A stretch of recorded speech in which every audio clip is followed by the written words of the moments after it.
everyone! So if you are new to my channel, you may or may not know that I just got back from a semester in Morocco.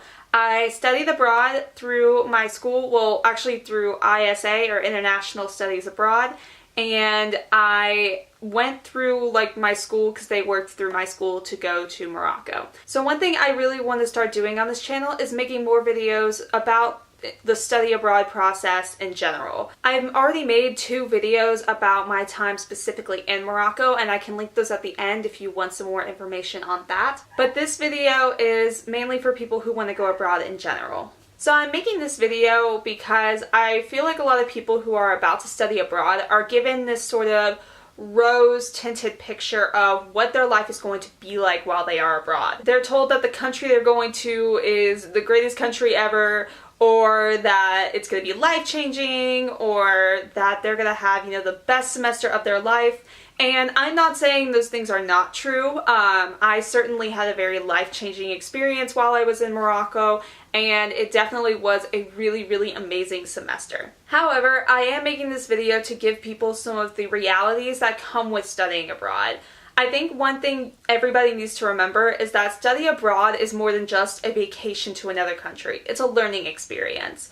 You are going to a country, you're going to live there, and you are going to essentially learn about another culture, and specifically learn to live in another culture. It's definitely a different experience for everybody, but I do want to say some of the realities that come with studying abroad so that you can be prepared when you go abroad, or if you are abroad, how you can be prepared for these changes that you may be going through. I also want to put in a quick disclaimer that this is in no way saying that you shouldn't go abroad or that you should avoid certain countries. I'm going to be giving out examples of different countries that I've been to just so I can give some examples, but I am in no way saying that I hate this country or whatever. Like I said, studying abroad is a learning experience, so yes, it has its challenges, but these challenges are going to really help your growth both mentally and emotionally. So here are just 5 things that you need to be aware of before you go abroad. My first reality is that every country has its flaws. Obviously, you want to study abroad in a specific country because of its positivities. Maybe it has a lot for the major that you're studying, or maybe there's, universal healthcare or something and you think that's really cool and you want to go live somewhere like that. Or maybe you think the education is really good, or you want to get fluent in the language. Whatever it is, obviously those are all positivities. But I also want to make it clear that every single country has its own flaws. For example, in Great Britain, they're having a lot of issues with trying to make it really, really hard to immigrate to Great Britain. Another example would be in Morocco. There's a lot of economic disparity. There's a lot of homeless people in Morocco. And there are going to be problems wherever you go, no matter what country you go to. The issues are going to be different, varying from country to country, from continent to continent, but every country is going to have its issues. There are always going to be issues in every single government, every single education system. No country is perfect. The best advice I can give you is to look at the news for your country. Figure out what people are concerned about or what is going on in the government. And just keep those things in mind. That's not to say that you should go out and necessarily protest for these things or avoid a country altogether. That is to say that it helps to go in with a more clear conscience of exactly what is going on in your country. My next reality is that you will experience some degree of culture shock. It doesn't matter what country you're going to, whether it's in Europe or Asia, or whether everybody speaks English in your country or not. What matters is the fact that you are going to a place that is going to have its own way of doing things. I experienced a lot of culture shock the very first time I went to France. I knew a few things about French culture, but I certainly did not know everything about French culture. And I remember leaving Paris for the first time thinking that I absolutely hated Paris and I never ever wanted to go back. Now, I am in no way considering moving to Paris, but I can definitely say that I am a lot more used to French culture nowadays, and specifically Parisian culture. Every country is going to be different. Do not ever go into another country, even if it's Canada, and assume that everything is going to be exactly the same. Yes, some really large cities will cater to tourists more, but essentially everything is going to be different. The best tip I can give you is to go into your country with as much of an open mind as possible.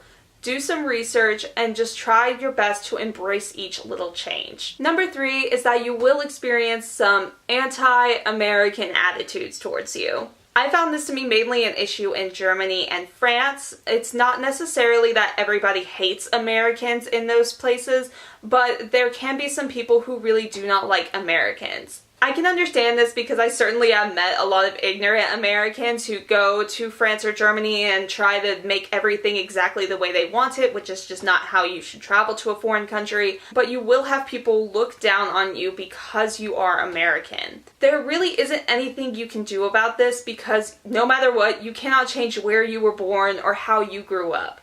The best thing to keep in mind is that all over the world, you are going to find people who you don't like, or you are going to find people who don't like you. Just accept it and try your best to spend time with the people who do like you and the people that you like being around. Another thing is to try to blend into the culture as much as possible. Nobody likes an obnoxious American going around and trying to make everything their way. Number 4 is you will experience some homesickness. I remember when I went abroad, I thought that I was sort of past the age of homesickness. I thought homesickness mainly happened if you were really young or if you were just not mature enough to go abroad. I quickly learned that homesickness is something that happens to everybody when they go abroad. In my last month in Morocco, I remember really wanting to go home. I was getting kind of tired of it. I was really just ready to go home and see my family again and eat like an American. There are thousands of videos out there on how to beat homesickness while you are abroad. So I'm just going to say a few things that helped me while I was homesick. One thing to do is to spend a lot of time with your friends and get off of social media. Don't spend all your time looking at Facebook or Twitter and seeing what your friends at home are doing. You will have plenty of time to be with your friends when you get home, and you will have plenty of time to tell everybody about your experience abroad. But while you are abroad, spend time enjoying being abroad. So go with friends, get out in the town, meet people, do everything you can to interact with the culture. It'll help you get past the culture shock a lot quicker, and it will also help you learn to love the country that you're abroad in. And number 5 is ending on a positive note, and that is that you will get through these changes that you go through. The important thing to remember, again, is that studying abroad is a learning process. You're learning about another culture. There are going to be difficulties when it comes to learning, and there are going to be difficulties when you are experiencing some degree of change. Another important thing to remember is that you chose this country to go abroad in for a lot of good reasons. To learn the language, to study, whatever it is. Remember those reasons on why you came to that country when you are experiencing frustration and annoyance based off of culture shock or homesickness or whatnot. Alright, so that's sort of my little tidbits about some of the truths about going abroad. Again, I'm not saying that you shouldn't go abroad. I'm just saying it's important to be aware of the pros and cons. If you enjoyed this video, be sure to give it a big thumbs up so I know if I should make more videos about going abroad. And if you want to see more, you can click here or here to subscribe to my channel. If you want to see my 2 videos about my time in Morocco, you can click the links here. And I will see you guys in my next video. Goodbye!